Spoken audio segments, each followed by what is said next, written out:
Good evening. I'm Mike Perry, Executive Director of the Army Heritage Center Foundation, and I welcome you to tonight's webinar program. Our speaker tonight is Mr. Rich Kohr. Rich is a native of Lebanon, PA, and is a graduate of Lebanon Valley College. He has been a licensed battlefield guide at Gettysburg National Military Park since 1995, and is the former president of the Association of Licensed Battlefield Guides, a very selective and unique group.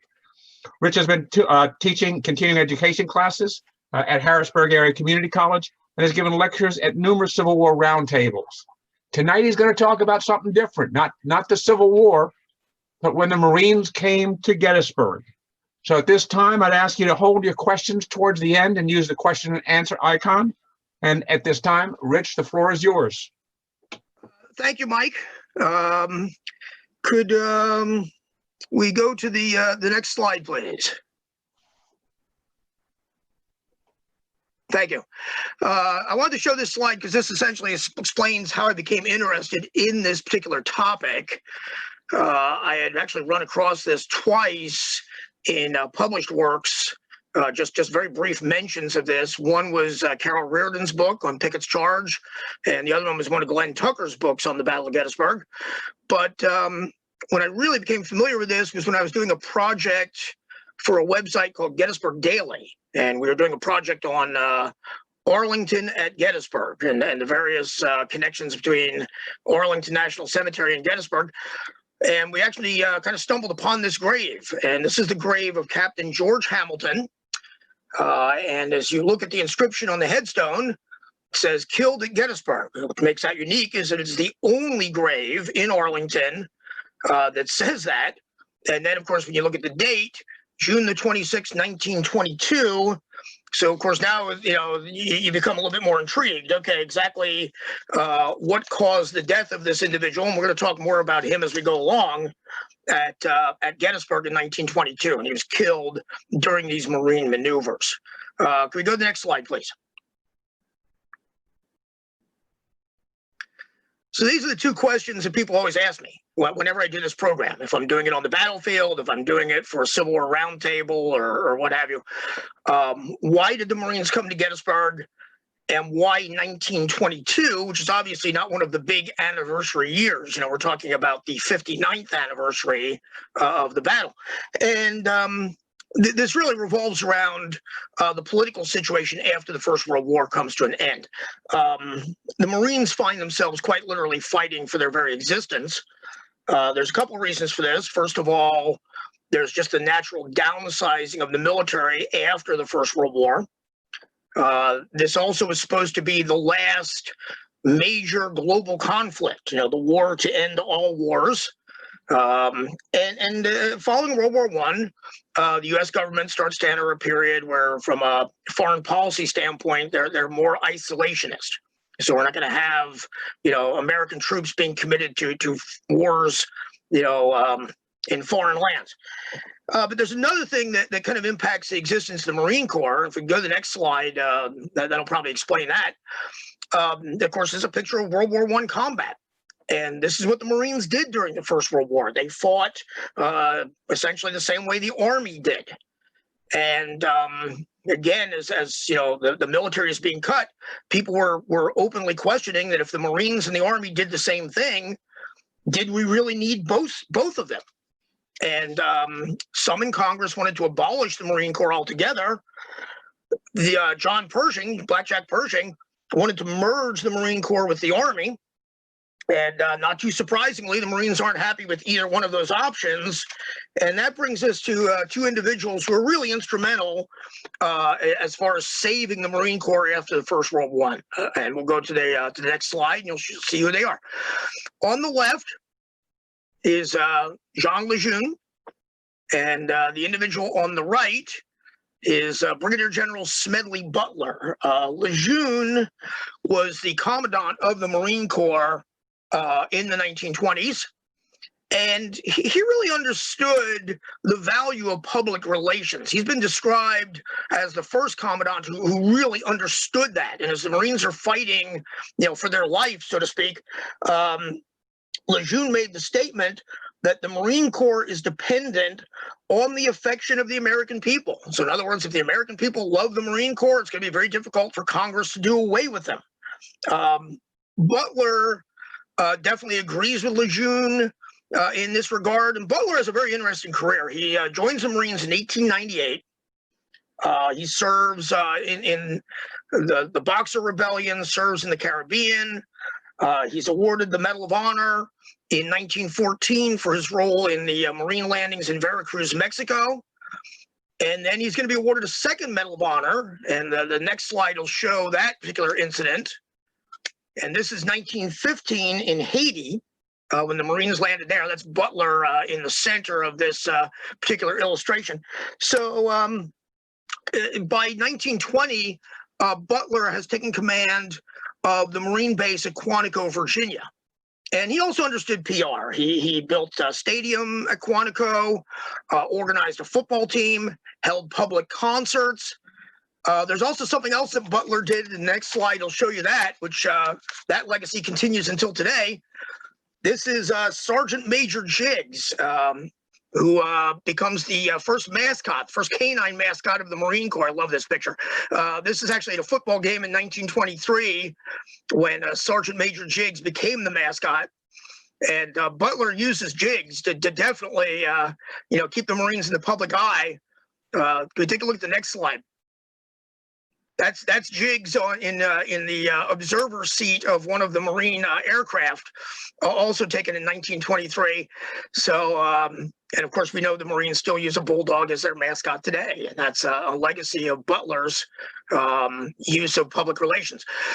But in 1921, Butler and Lejeune came up with the idea of starting to do some maneuvers on Civil War battlefields. And there's a practical reason for this, which is they want to get the Marines off the base. They want to actually get out there in the field, test equipment, give these guys a taste of actual campaigning, so to speak. But again, there is that public relations component. And they knew that if they did maneuvers at well-known Civil War battlefields, especially near Washington, you're going to get the media coming out and politicians, including the President of the United States. So in 1921, they went to the wilderness. Okay, so go to the next slide. And this is a photograph of the wilderness maneuvers. It's actually the Marines on the road heading from Quantico to the wilderness. There's actually some interesting equipment in this picture.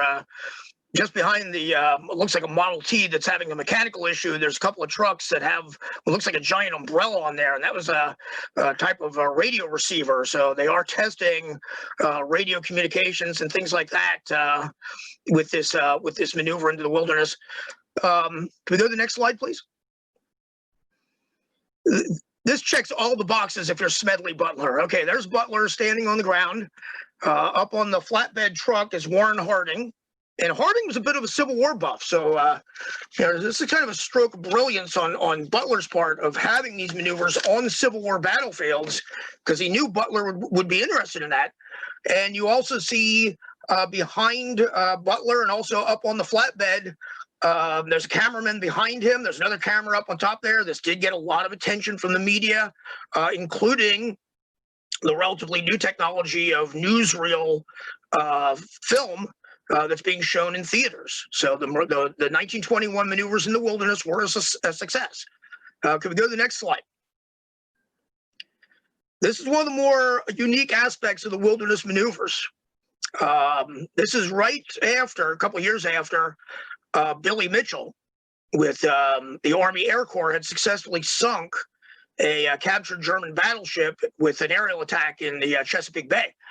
And one of the things that's happening here is the various branches of the service are kind of jockeying for limited funds. Is the Army Air Corps is saying, to Congress, you want to stop spending money on battleships? They're too vulnerable. Give us the money so we can beef up the Air Force. And the Marines and the Navy jointly try to refute Mitchell's premise by carving a full-sized battleship out of the wilderness. And that's what you see in the upper part of that photograph. And then the Marines would be tasked with defending the battleship from an aerial attack. And if you look closely on the outline of the battleship, kind of in the center of the ship, there are 4 anti-aircraft guns, which would be manned by, of course, Marine gunners. This is obviously an aerial photograph, and the Marines simulated air raids against the battleship, and of course the Marine aviation then defended the battleship from a hostile force. So this kind of gives you an idea of what they're doing with the maneuvers in the wilderness. The interesting thing about the maneuvers in the wilderness is they really didn't play up the Civil War component. We're going to talk about this shortly, but that definitely changes in Gettysburg. After the success of this event, Butler and Lejeune agreed that the next year they would come to Gettysburg. Okay, should we go to the next slide, please? So here's the order of battle. Here's who was present at Gettysburg in 1922. And it's the 5th and 6th Marine Regiments, the 10th Marine Artillery, and then, of course, various support units, engineers, medical detachment, Signal Corps, and aviation. Aviation plays a big role in this, as we'll see shortly. Could we go to the next slide? Oh, and just one other thing I should mention there. That was 6,000 Marines that came to Gettysburg in 1922. The entire Marine Corps at that point was 19,500 men. So this is basically a third of the Corps that's going to take place in these maneuvers. Okay, this comes from the Baltimore Sun. This is a listing of the equipment they brought with them. According to the Sun, they had 1,000 pieces of equipment, 1,000 vehicles of various shapes and sizes, more than you would need for 6,000 Marines in the field. But I think, again, part of the idea here is we're seeing the military kind of moving away from horse-drawn transportation to mechanized transportation, and they're testing and these vehicles in kind of real-world conditions. So this is part of the field testing component of what happens in Gettysburg. Can we go to the next slide? Okay, we're going to run through some photographs I found of some of the various types of equipment. In addition to being a battlefield guide, I'm also kind of an old car guy, and I just love these pictures of some of these vehicles. But I'm just fascinated by, the World War I era vehicles that were in use. And this particular picture shows one of the staff cars, and that's actually Butler sitting behind the wheel. This is a Fiat that he's driving. This is taken at Potomac Park in Washington, D.C., and this was the first day of the march as the Marines made their way north into Pennsylvania. Okay, can we go to the next slide? They did utilize some horses, some mules. They utilized them on the march. That's Butler on the light-colored horse, with one of the members of his staff riding next to him. This particular picture is taken in Frederick, Maryland.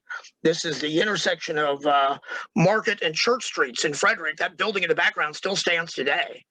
And they also used the horses during the Civil War reenactment they did at Gettysburg with a number of Marine officers simulating mounted Civil War officers and participating in what they referred to as the recreation of Pickett's Charge.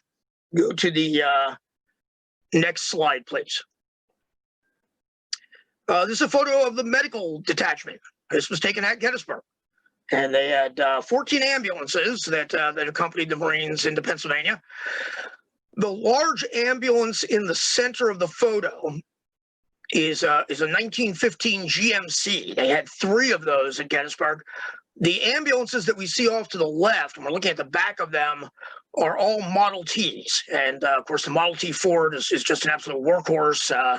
And we see a lot of Model T Fords used as ambulances in France and Belgium during the First World War, and that was the standard ambulance used by all the branches of the service in the 1920s. Okay, let's go to the next slide. The caption for this particular photo just simply said, "The road to Gettysburg." So here's some of the what they call the Motor Transportation Corps, some of the trucks that the Marines brought with them. The truck in the foreground is a Liberty truck. Fairly well known for the First World War. The three trucks immediately behind the Liberty, I believe, are Packards. I have a real soft spot for the Packards because my grandfather actually drove a Packard truck during World War I.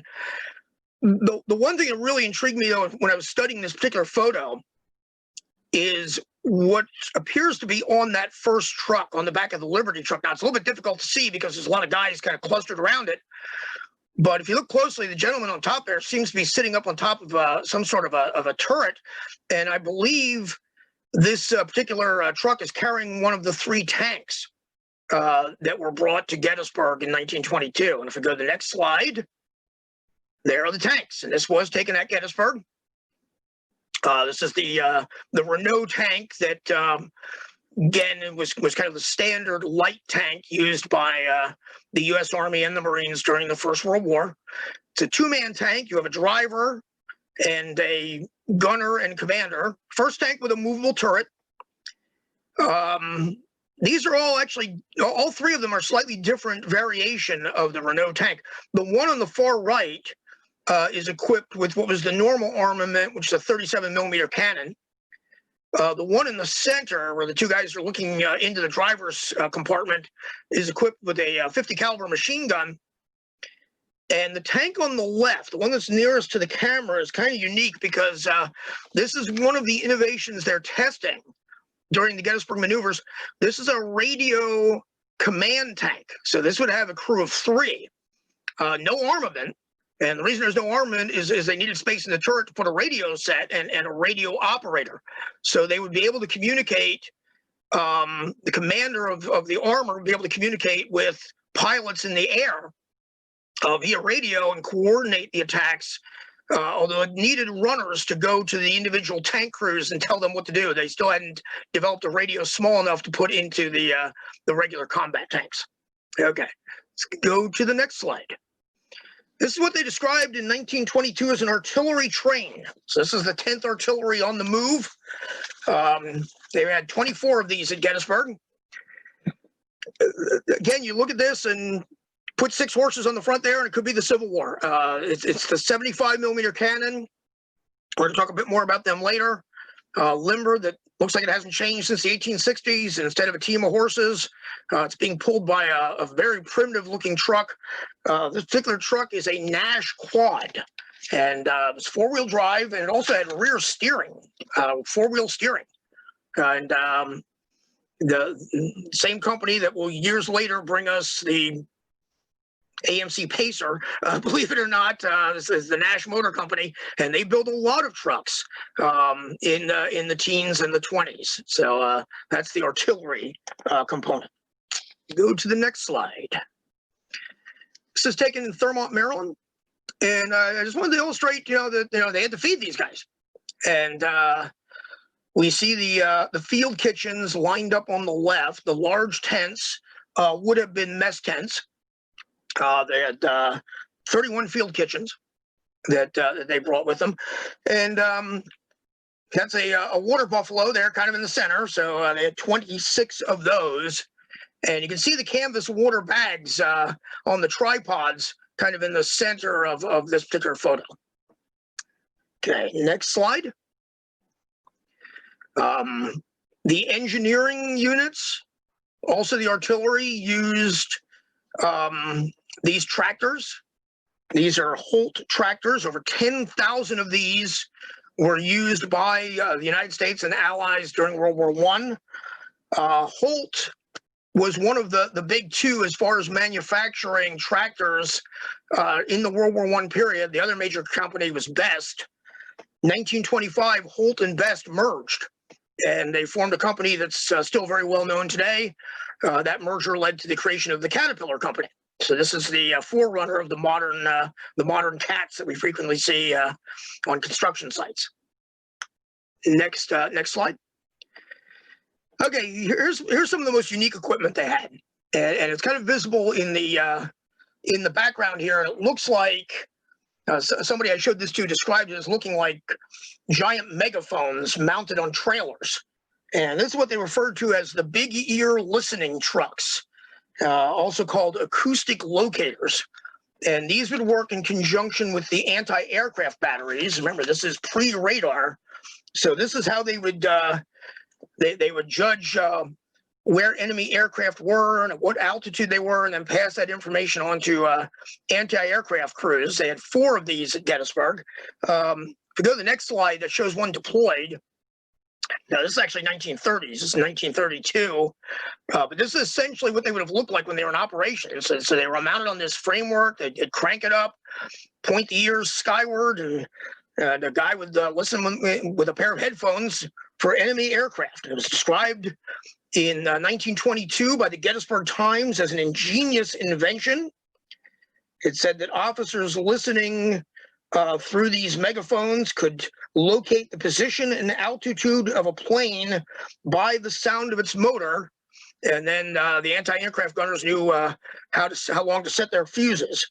Go to the next picture, please. This shows an earlier version of this, stationary version. You can see the earphones there. And the weather didn't cooperate with a demonstration of these. They intended to do 2 simulated night air raids against the camp in Gettysburg. One was going to take place on the 28th of June. The other one was going to be on July the 1st. And on both nights, it rained very heavily and kind of prevented them from doing this. So there is one photo I've seen. Excuse me, never found a very good copy, so I haven't included it in tonight's program, of the big ear and next to an anti-aircraft gun. And the anti-aircraft gun is firing, and it is at night. So they apparently did do at least one demonstration at Gettysburg, but the weather kind of prevented them from showing this to its to great advantage. Let's go to the next slide. This is they were called coal carts, named for an officer by the name of Kohr, was killed during World War I, who kind of developed these little 2-wheeled carts to pull machine guns. Well, this is an adaptation of his cart, and it was designed to carry the packs for the Marines when they were on the march. Of course, you can see the packs stacked up on the carts there. So 4 of these were issued to each company of infantry. And the idea here was that, and a company was 80 men at this time, that 20 packs could be piled up on the cart, and then 2 men would pull the cart for about a mile, and then they'd drop out, and 2 more men would take over, and this would supposedly lessen the wear and tear on the men because they didn't have to lug their packs around. Well, to be completely honest, the Marines hated these things. They said there were 2 definite drawbacks to these. One is that if you drew the first rotation, it wasn't bad. But if you drew a later rotation after marching 12, 15 miles or more, this obviously wasn't a very pleasant task. They also said, as one of the Marines put it, the hills are hell. These things had no brakes on them, so going downhill was an adventure, and of course going uphill presented its own set of problems. This particular picture is probably fairly early in the march. These guys look content. Can you go to the next slide, please? These guys don't look happy. Okay, this is the wilderness in 1921, but this kind of illustrates the hills are hell, as they said. These guys definitely aren't crazy about hauling these carts around. As a matter of fact, various newspaper interviews with Marines said they would much rather carry their packs on their back than have to lug these carts around up and down the hills. Okay, let's go to the next one. Let's talk about the aviation. The aviation section came to Gettysburg with 18 planes. And again, there's going to be a number of roles that they play here. They're experimenting with the idea of what we would call today close air support, air-to-ground communications. During what they described as the modern reenactment, of course, the planes did simulated dogfights. This is one of the 3 types of planes they brought to Gettysburg. This is the de Havilland DH-4. They brought up 7 of these from Quantico. It's a 2-seater. It was nicknamed by the air crews the Flying Coffin.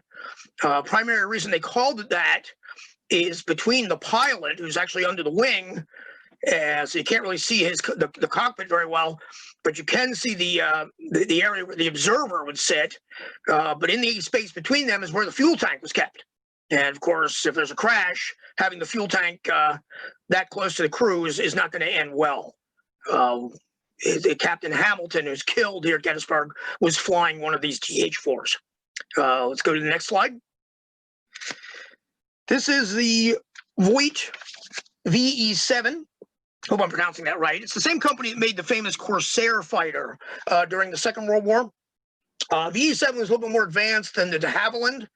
Came in two varieties. One was a two-seater, used frequently as a scout plane or a communications plane, but it also had a single-seat fighter, which I believe is what this is here. And the Marines brought 8 of the Voights, both single and twin-seaters, to Gettysburg. And could we go to the next slide? And here we are. This is the Martin MBT torpedo bombers, twin engine, described by the newspapers at the time as a huge aircraft. Of course, when we compare it to, what's coming down the road, this is a fairly small plane. Had a crew of 4 and 72-foot wingspan. So again, it was a good-sized plane for that time period. The Martins, in addition to participating in the battle reenactment, also played a very unique role. A little bit later, we're going to talk about President Harding coming to Gettysburg to observe these maneuvers, and they did set up what they referred to as the White House, quarters for Harding, and they wanted to have bathtubs in the White House, and they felt that the bathtubs would be too badly damaged if they transported them by truck from Quantico. So they actually flew them to Quantico, or from Quantico to Gettysburg, lashed under the fuselage of the Martins. And if they ever invent time travel, I want to go back to the pilot briefings for those particular missions, because that always strikes me as just an incredible thing that they strapped these bathtubs to the bomb bays and actually flew them up to Gettysburg for the president's use. Okay, let's go to the next slide. Okay, here we have a balloon with a simulated attack on the balloon, and the Marines had 2 of these. You can see USMC stenciled on the balloon. The balloons were used by artillery spotters. So again, one of the things we're seeing here is as the range of the guns increases, we're using indirect fire now, and you've got artillery spotters who could watch the effects of the fire and then relay that information to the gun crews, who would change their coordinates. So there's one of the 2 balloons was brought to Gettysburg. Okay, let's go to the next slide. Talked earlier about how this was in addition to being a military maneuver, public relations plays a big role here. The Marines were very pleased to see the Gettysburg and Chambersburg Chamber of Commerce going out of their way to promote this event as a tourist attraction. And this is one of the ads. This is from the Cleveland Plain Dealer in June of 1922. These ads appeared in newspapers really up and down the East Coast and as far west as Chicago, to try to get people to come to Gettysburg and observe this. And you can see that it talks about the 6,000 Marines and the airplanes, the reproduction of Pickett's famous charge on July the 3rd. This is more than likely, as far as I can tell, the first time that what we refer to today as a reenactment was done in Gettysburg on the actual anniversary date. And then there you can see directly below that, Pickett's charge under conditions of modern warfare on July the 4th. So they're going to contrast 1863 tactics with modern tactics by doing these back-to-back reenactments 2 consecutive days.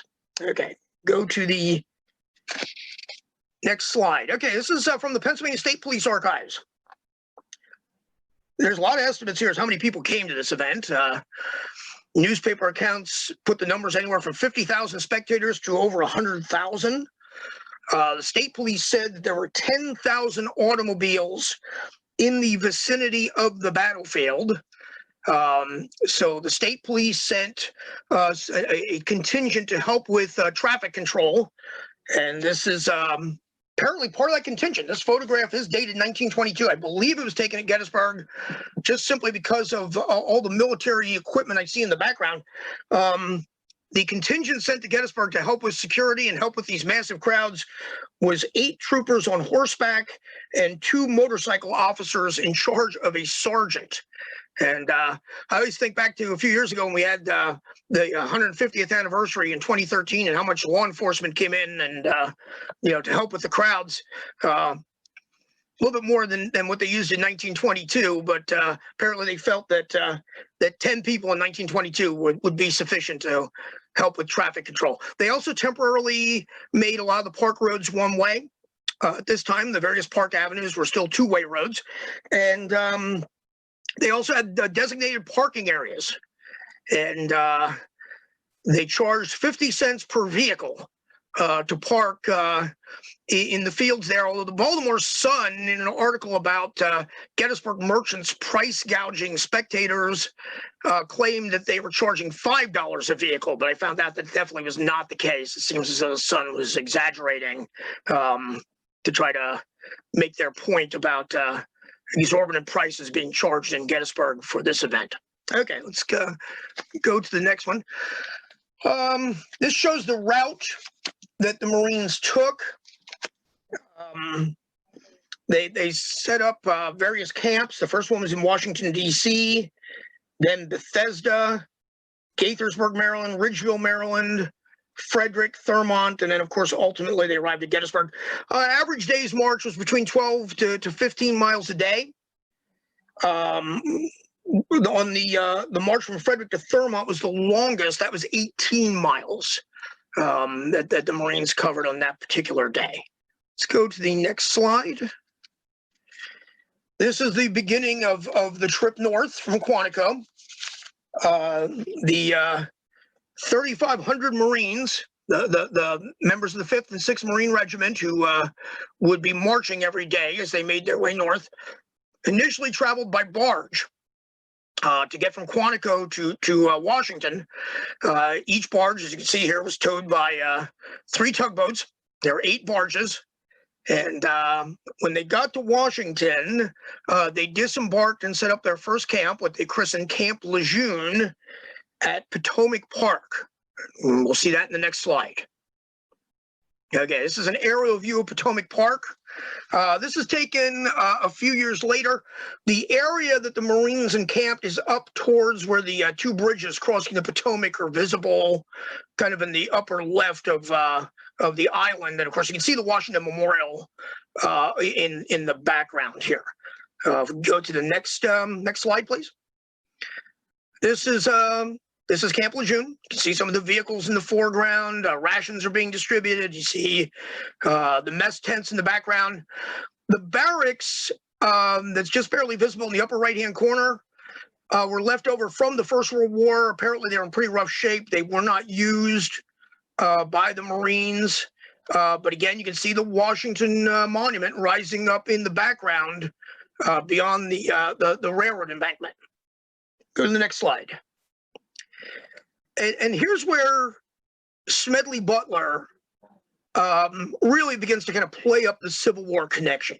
Again, what they did in 1921 was a military maneuver that just happened to be on a Civil War battlefield. Here they're definitely playing up the Civil War connections, and this is one of the things he did to kind of make that connection. Here we see Marines passing in review in front of the White House. And President Harding, Theodore Roosevelt Jr., Pershing, Lejeune, Butler are all on the reviewing stand as the Marines pass by up on the balcony there. Can we go to the next slide? Here we see the head of one of the columns leaving the White House grounds. And as they left the White House grounds, they immediately started heading north towards their first encampment, which was at Bethesda. This had not occurred in 59 years. The last time that Marines or any U.S. military force paraded through the White House grounds was during the Civil War. So again, Butler is definitely solidifying the Civil War connection here. Could we go to the next slide, please? And after the Marines passed in review, the combined bands of the 5th and 6th Marines held a concert for the assembled dignitaries on the White House lawn. Okay. Let's go to the next slide. Okay, so here we are in Bethesda. This is the camp in Bethesda. On the way to Bethesda, and this was the first of several incidents of this nature, the Marines conducted what we would call today a war game. And this was reported in the New York Times that this particular war game simulated discovering an enemy force, and the enemy force was discovered by scout planes. And then the 5th and 6th regiments essentially played the role of the advance guard of a larger force to keep the enemy in check until the larger force arrived on the scene. So they did this somewhere on the road between Washington and Bethesda. This happens a number of times. The unique thing about this is the newspaper accounts talk about these simulated war games, but they don't really clarify as if they told the civilians who are along the line of march what was coming. And I can just kind of visualize some poor farmer in Western Maryland sitting there minding his own business, and suddenly 6,000 Marines come boiling over the ridge and attack his farm because it's the simulated target of one of these war games. So I'm not exactly sure how they alerted the civilians along the line of march that this was going to happen. Could we go to the next slide? This is Frederick, Maryland. Anybody from Frederick probably actually recognizes this because this is the Frederick Fairgrounds, still in existence today. Again, we can see the field kitchens in the foreground. The large tents you see kind of in the middle of the encampment, those are the officers' tents. The smaller pup tent or dog tents, as we call them, are for enlisted men. And then on the racetrack at the Frederick Fairgrounds is where the heavy equipment was parked. And if you look very, very closely, you can actually see the big ears. You can see the megaphones, the listening trucks parked there on the racetrack. So we go to the next slide. Those are movie screens. And this, again, is a photograph taken of Frederick. And every time the Marines went into camp, they did this. They set up these large movie screens. They had projectors. They actually showed newsreel footage of the event itself. But they also showed free movies to try to get the public to come out and visit the camps. And this was wildly successful. And interestingly enough, there is an article in the Gettysburg Times that the theater owners in Gettysburg were very, very upset when the Marines got to Gettysburg and started doing this because they thought it was going to siphon off some of the business from their theaters. The holy grail, as far as any photographic evidence from these events, is the newsreel footage. A number of years ago, I was working with the Marine Historical Company researching some of this, and they told me that they had gotten a lead that there was actually some newsreel footage of this event in England, but the institution that held it would not release it for whatever reason. But there was a lot of newsreel footage taken, and hopefully this will be something that will be discovered someday. Go to the next slide. This is departing Frederick. That's Butler again on that light-colored horse. You can see some of the coal carts there. This is on Market Street, heading north out of Frederick. This is the beginning of that lengthy march to Thurmont. One of the things that the town fathers, if you will, of Frederick had planned was a recreation of the Barbara Fritchie incident at the Barbara Fritchie house on Patrick Street. What they didn't realize is the Marines weren't going to march past the Barbara Fritchie house, so they were kind of left hanging there. As they had an individual dressed up as Barbara Fritchie who was going to recreate the famous incident that allegedly occurred during the Antietam campaign, but it didn't happen because the Marines took a different route heading out of town. Go to the next slide. This is a picture of the column passing through Thurmont, and this is on the main street of Thurmont. The Marines on foot went out several hours prior to the vehicles, and then the vehicles would come along later, and then everyone would rendezvous at the whatever the next camp was. We can go to the next slide. This is from that same vantage point, and this is the column of vehicles coming through Thurmont several hours later. And again, this is the long march. This is the 18-mile march. Of course, it's June. It's going to be hot. It appears as though a lot of the Marines did fall out of the line of march, because the photographs of the vehicles taken in Thurmont typically show this. A lot more Marines riding on the vehicles than we see in some of the other images. Go to the next slide. This is the encampment at Thurmont. It says Franklinville in the caption. Franklinville was an area just north of Thurmont. Again, you can see the movie screen, you see the projector, you see the tent set up. Vehicles are obviously just arriving. Okay, we can see the column of vehicles pulling up in the foreground. Could we go to the next slide? This is the other half of that same image. And the interesting thing in this particular picture is the crowd of civilians under the tree at the left, because anytime the Marines halted, they definitely drew a crowd. There were a lot of civilians came out to see the Marines, and at every stop, there are stories of Civil War veterans coming out to see the Marines. And there are some Civil War veterans who lived in the Thurmont area who were at the encampment pictured here. And there's a great newspaper account, and again, I believe this is from the Baltimore Sun, that one of these Marines was bragging to a group of Civil War veterans about the distance that they had marched that day. And he said, "We marched 18 miles today. I'll bet you never did anything like that when you were in the service." Well, it just turns out that this particular veteran, it was a guy by the name of Henry Flegel, was a veteran of the 6th Army Corps. And we all know about the 6th Army Corps' march to Gettysburg, in excess of 30 miles. So putting it mildly, Henry Flegel was thoroughly unimpressed by an 18-mile march, and he said as much. He, according to the Baltimore Sun, he told this young Marine, "You don't know what hiking is, son." And I'm sure the term young whippersnapper was probably uttered as well. Okay, let's go to the next slide. This is 5 o'clock in the morning, and they're getting ready to leave Thurmont. Smedley Butler in the foreground on his horse.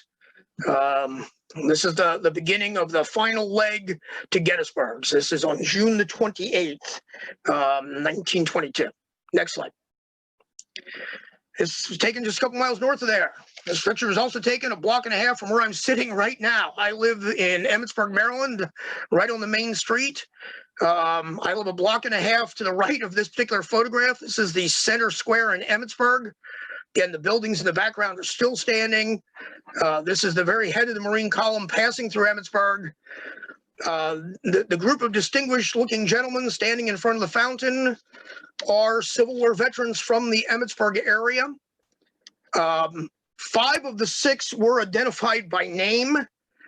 The gentleman on the far left is a Confederate veteran. The other 5 were veterans of the Union Army. So apparently the local GAR post and an invited Confederate veteran came out to greet the Marines as they passed through Emmitsburg. Next slide. And here we are arriving at Gettysburg. And excuse me, I misspoke a moment ago. I said this was June the 28th. It was June the 26th when they reached Gettysburg. This is a great view, shows us where the camp was. It was called Camp Harding. It's right in front of the Virginia Memorial. You can see some of the staff cars pulled up in the loop around the Virginia Memorial. We see the tents from the enlisted men being set up. The officers' tents and the mess tents aren't there yet. We're going to see a second picture in a second here. It's going to show the camp when it was completed. But you see a really interesting detail in this photo. Well, actually, 2 really interesting details. First of all, we see the aircraft. And we also see, going from the upper right towards where the aircraft are parked, is the runway that the Marines built in the middle of the battlefield. So at this time, the idea of preserving the battlefield, not altering the battlefield, obviously was not the priority. I mean, these guys actually built a runway right in the middle of Pickett's charge. They also built another runway at 90 degrees. That's what you see coming in from kind of right to left there. And you also notice a convoy of vehicles approaching from the top of the photo. So obviously coming in from the Emmitsburg Road, because we're looking east in this particular photograph. And the Gettysburg Times explained this. They said that the marching column of Marines, the Marines on foot, used the Emmitsburg Road and then used Confederate Avenue to get to their camp. But the vehicles continued up the Emmitsburg Road and then drove across the field, cross country, because they were concerned about preserving the battlefield avenues. Okay, let's go to the next slide. Here's the camp as it's nearing completion. You see a lot more equipment. You see a lot more tents. Again, the larger tents kind of in the middle of the camp there are the mess tents. Then you have the wall tents for the officers on the left, smaller tents for the enlisted men. And kind of in the upper right, we see the engineering and artillery encampment. And of course, we see the runway and the planes. Go to the next slide. This is Captain Hamilton's. This is the gentleman I showed you his tombstone earlier. And on June the 26th, as the Marines were arriving in Gettysburg, Hamilton's de Havilland DH-4 went down and crashed in what is now Colt Park, right along the base of Cemetery Hill. He was killed instantly. A board of inquiry was convened, and their ruling was that he had made a mistake, that it was pilot error, and they said that they believed that he had misread his altimeter. The altimeter, of course, gave them the altitude above sea level, and Gettysburg, Quantico is basically at sea level. Gettysburg's not. And they said that he didn't realize that he was as low as he actually was when he put his plane into a dive, couldn't pull out of the dive, basically nosed into the ground and was killed. However, one of the newspaper accounts mentions that several days earlier, Hamilton had to make an emergency landing, and this is a direct quote, when a part fell off of his plane. But then the plane was repaired and put back into operation. I don't know what part fell off the plane. I don't know if that played a role in the crash, but he is the one of two men killed. The other one was his observer. So we're going to talk about him in just a second. Let's go to the next slide, please. Hamilton is pictured in this particular painting in the center with his hand on his helmet. This is entitled The Last Night of the War. Even though he's obviously an aviator at Gettysburg, he was an infantry commander, a decorated infantry commander during the First World War. Was awarded the Distinguished Service Cross, ended the war as a battalion commander. This painting portrays his infantry crossing the Meuse River on November 10th, 1918, the night prior to the armistice. Go to the next slide. This shows the wreckage of the plane on the back of one of the trucks, and under the tarp is apparently Hamilton's body. This, according to the caption from the, this comes from the Marine Corps Archives in Quantico. The next day, if we go to the next slide, Hamilton was buried at Arlington National Cemetery with full honors. And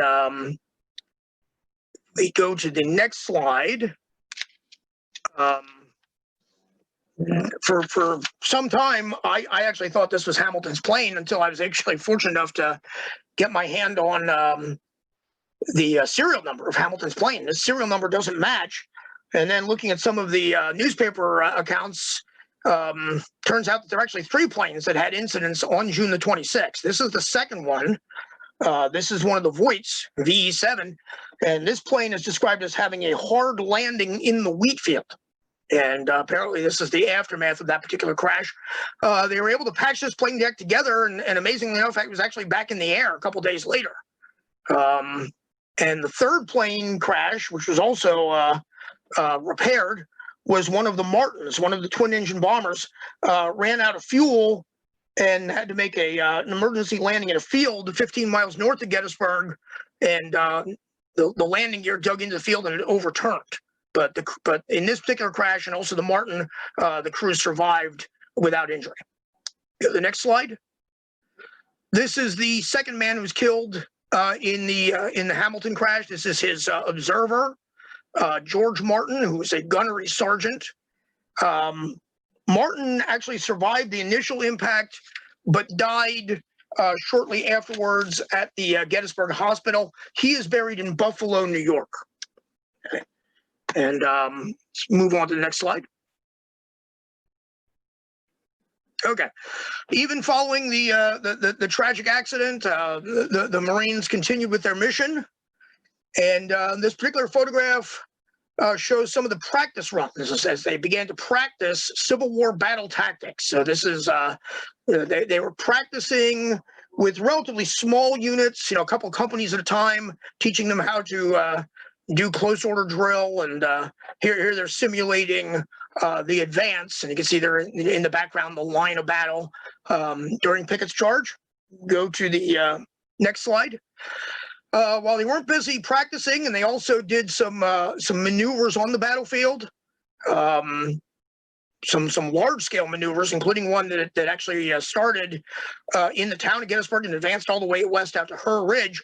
The Marines took time to tour the battlefield, and every Marine in camp was given a battlefield tour. 20 Marines per truck. Each truck had a licensed battlefield guide, one of my forerunners on board to teach them what happened at Gettysburg. And here we see one of those tours halting at Devil's Den, of course. Let's go to the next slide. The photo I showed you earlier, the two aerial photos were only half of the Marine camp. And you can see that in the upper part of the photo. In the lower part of the photo, we see the headquarters, the VIP area, and also the White House. The White House is that cluster of buildings kind of laid out in a semicircle in the bottom of the screen. Of course, the White House would become quarters for President Harding and his entourage.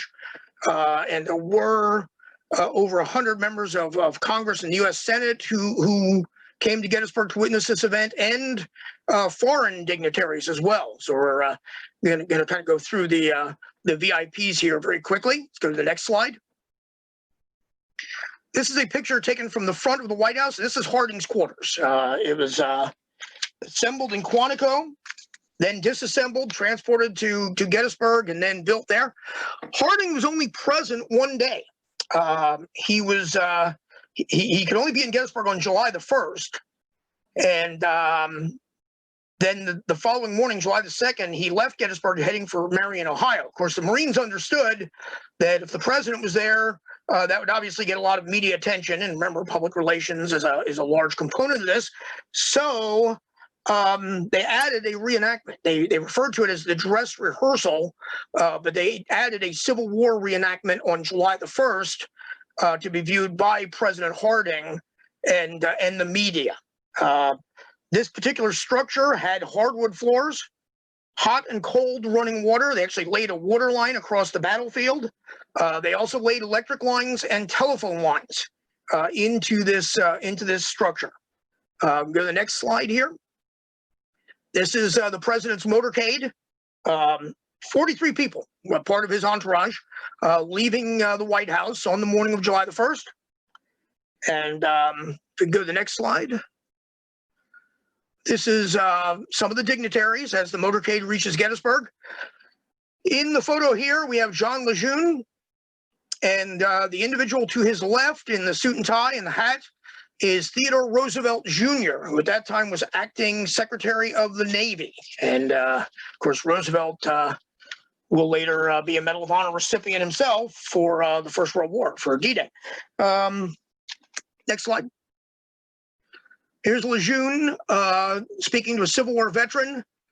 A real high-resolution version of this photo. When you blow it up, the little emblem that the guy's wearing on his chest says he was a veteran of the Sixth Corps. It's the association of the Sixth Corps Army of the Potomac. And he's apparently giving a walking stick, a carved walking stick, to Lejeune. Next slide.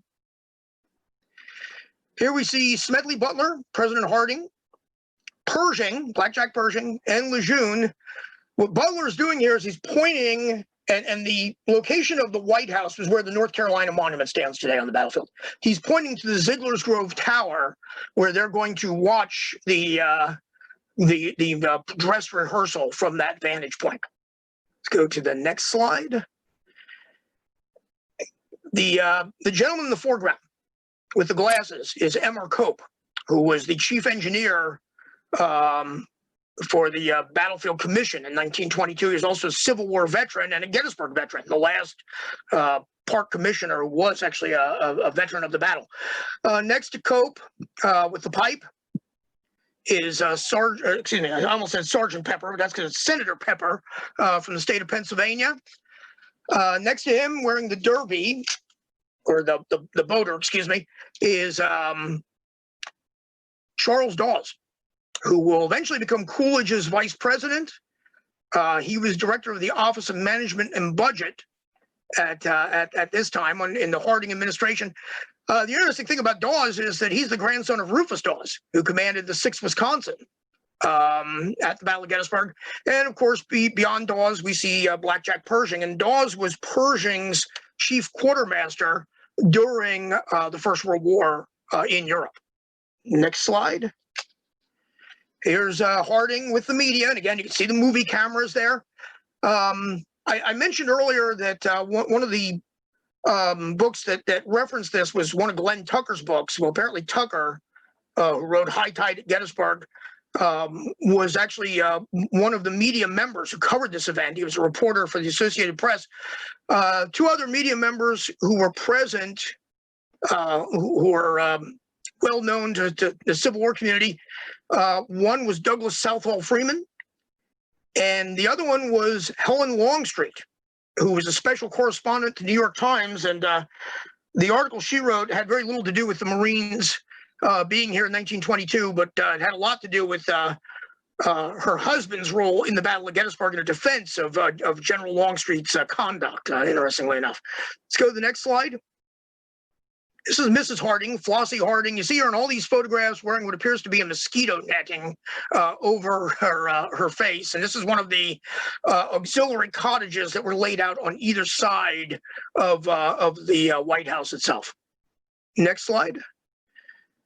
Again, we see various dignitaries, including Harding, Mrs. Harding.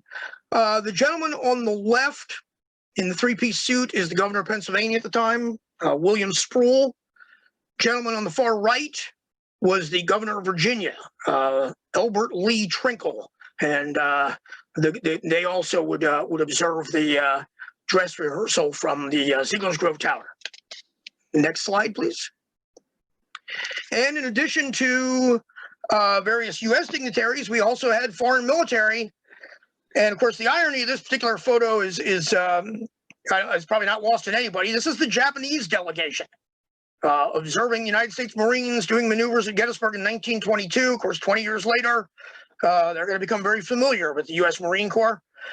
One of the members of this military delegation from Japan was Captain Isamu Nagano, who becomes Yamamoto's chief of staff during the Second World War. So I'm not 100% sure, but he may be the officer dressed in white in the center of this photo.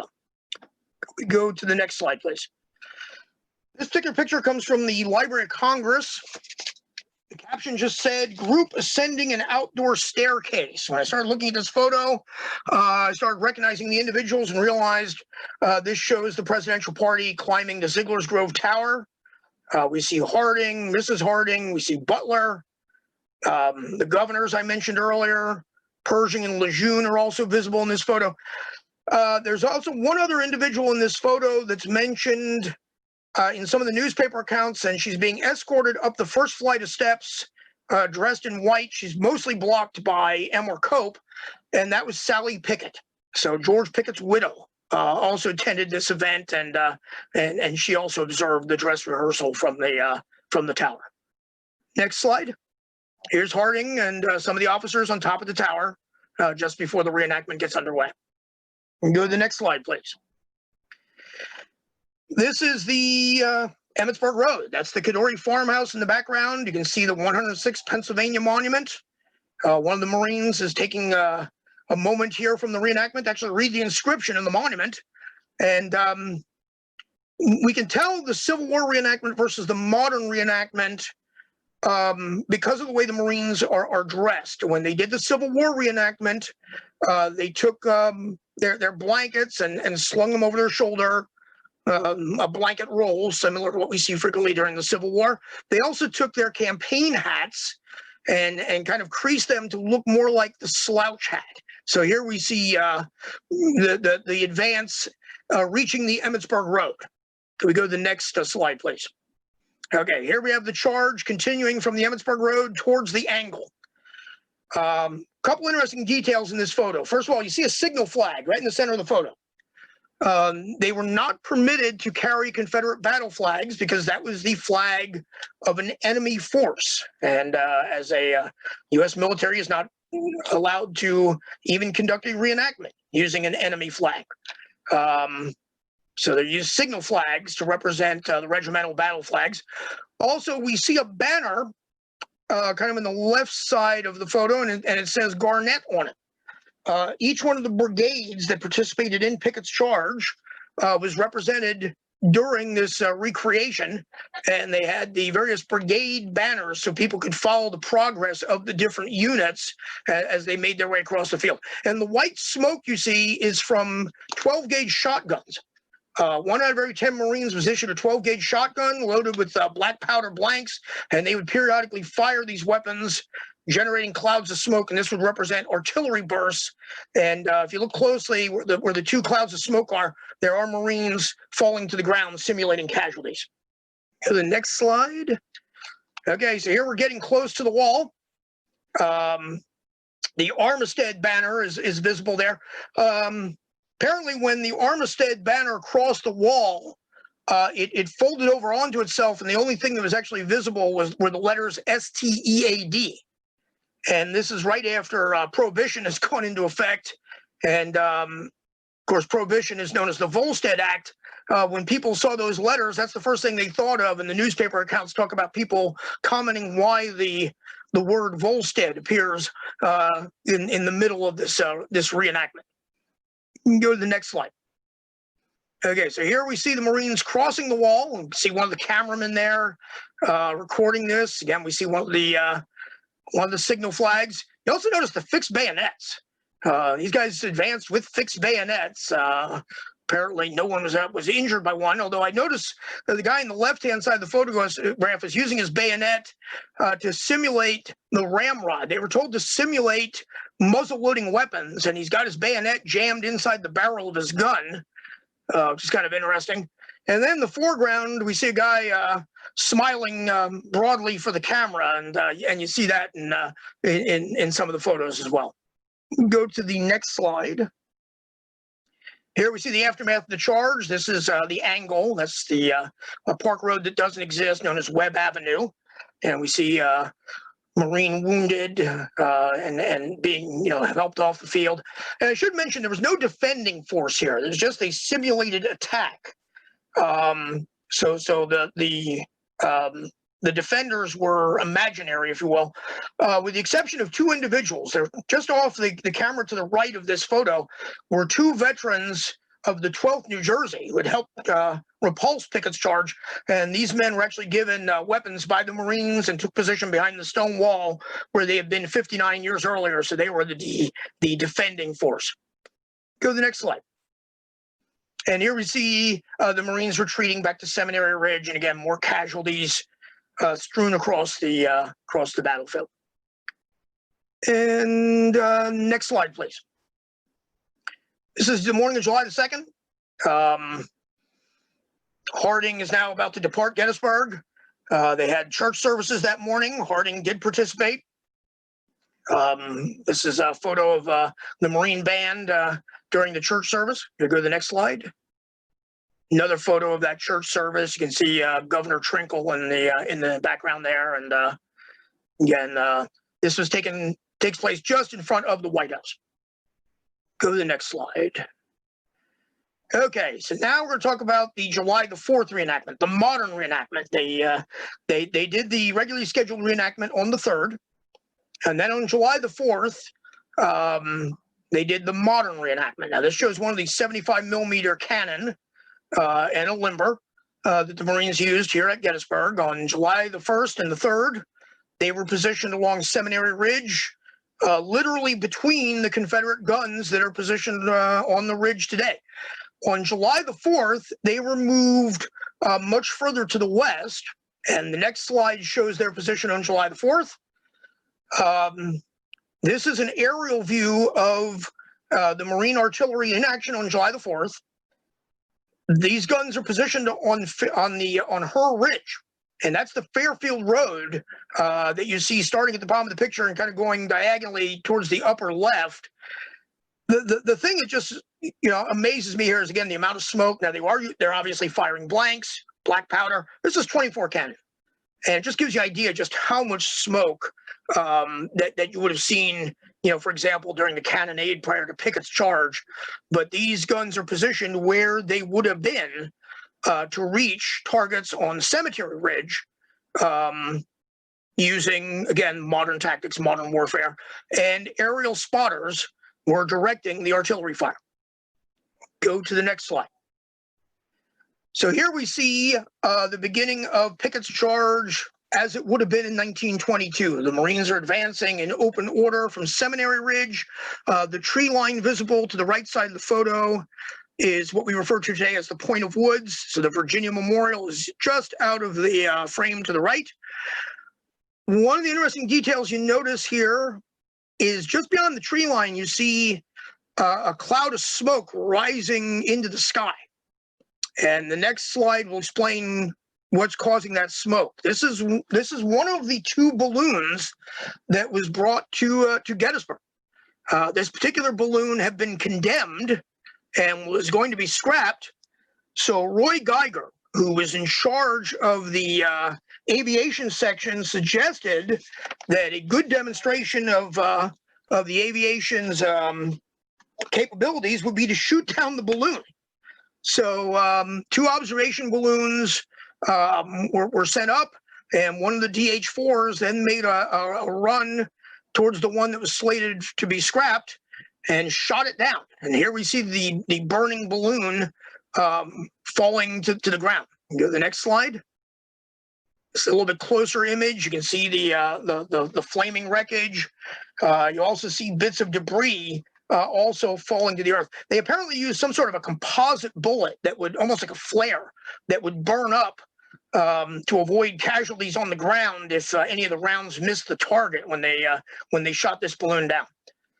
Can we move to the next slide, please? Okay, so here we see the wreckage on the ground. The farm buildings to the right of the wreckage is what is today known as Eisenhower Farm Number 2.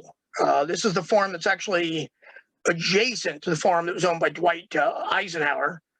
And there's a really interesting detail in this photo.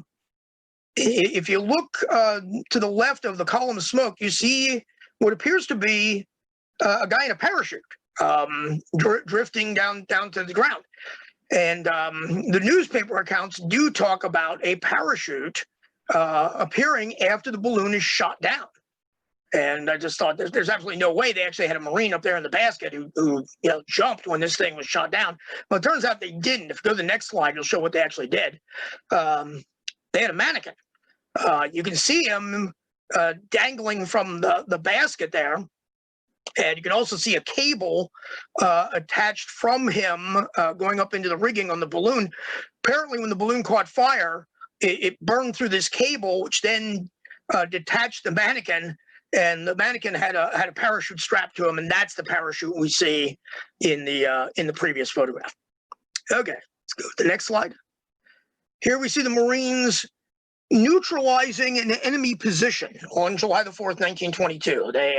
There were simulated pillboxes set up between Seminary Ridge and the objective, which was Cemetery Ridge, and they would bring up these light artillery pieces. So they referred to them as 1-pounders. Which were towed by men, not by animals or vehicles. And then they would use those to neutralize these pillboxes, and that's what we see here. Go to the next slide.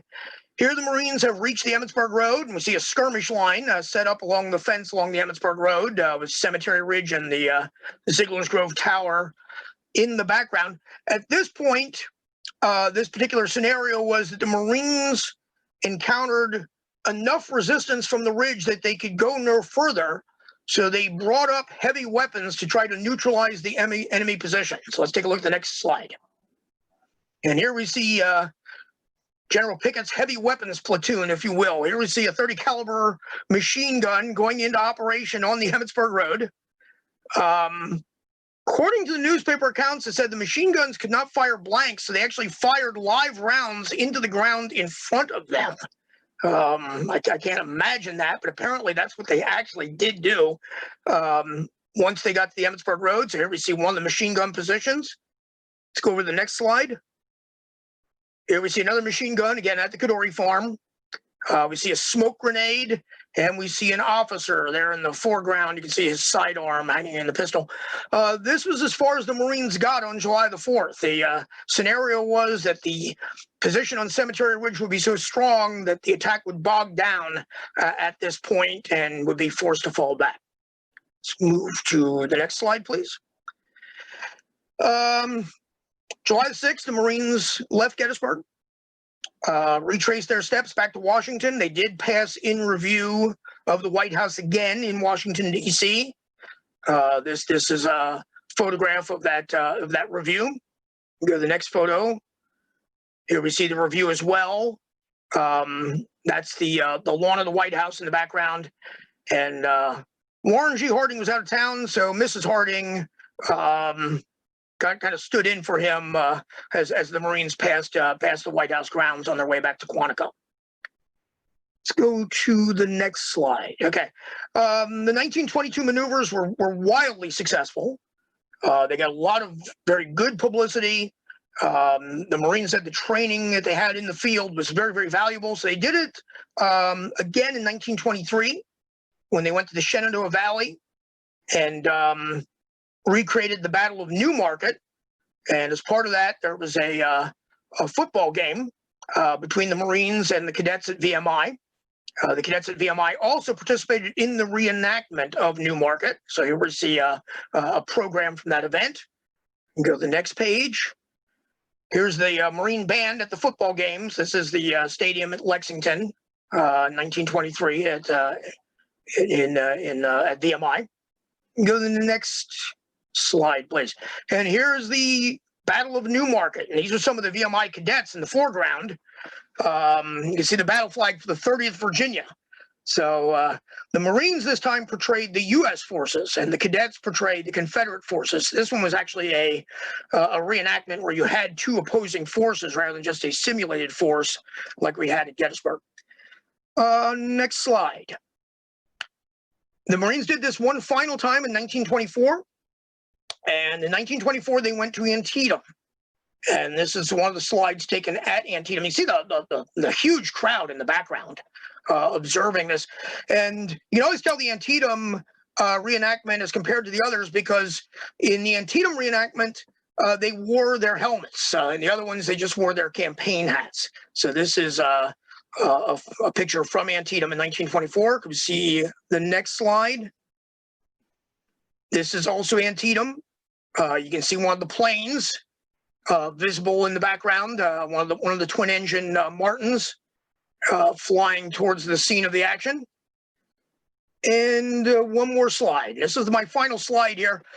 This is also Antietam, and it shows us the Renault tank advancing here with the Marines taking position behind a stone wall. I believe this photo is taken fairly close to where the modern-day visitor center is at Antietam. Okay, that concludes the slide program.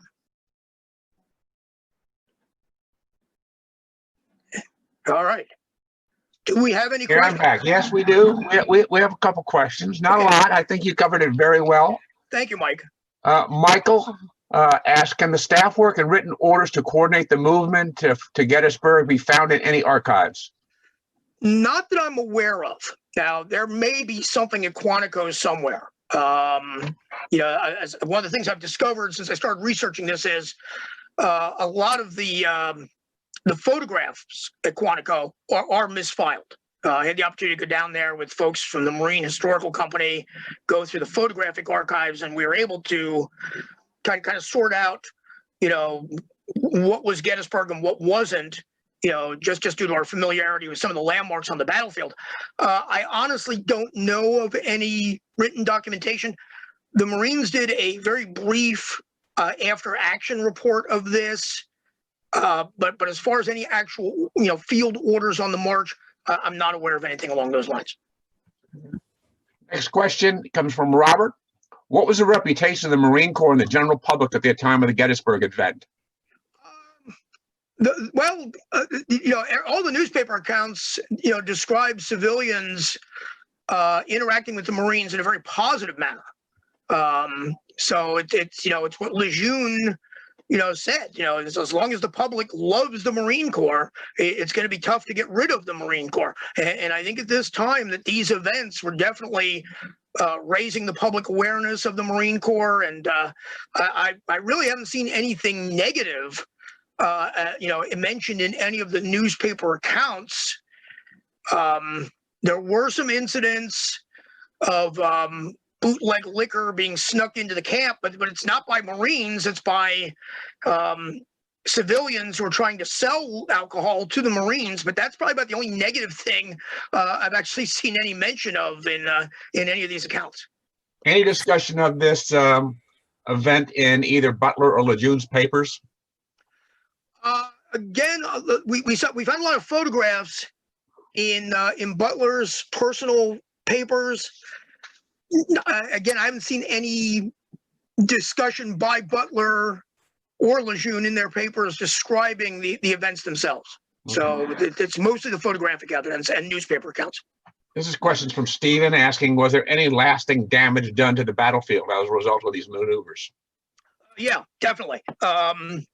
It's interesting you bring this up because a number of years ago, before I even got involved in this project, a couple of my fellow guides were starting to do an analysis on the terrain of Pickett's charge, and the analysis was comparing the first known topographic map, which is the Warren map, to modern topographic maps done by the Park Service, and we were seeing some definite differences in the elevation of some of the swales between the Confederate line and the Emmitsburg Road.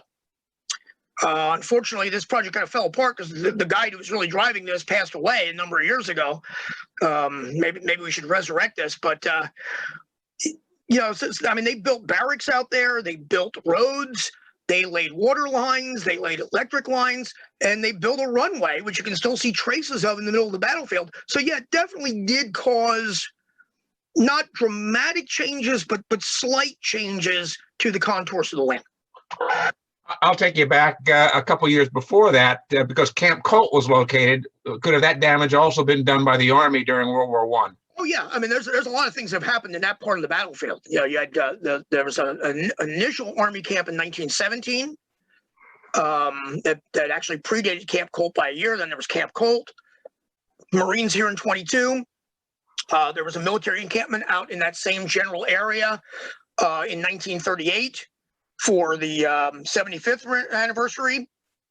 So, and the Pennsylvania National Guard every other year held their annual encampment on the battlefield up until the 1930s. So yeah, so there's a lot of different things that have happened out there that have definitely caused some alterations to the landscape.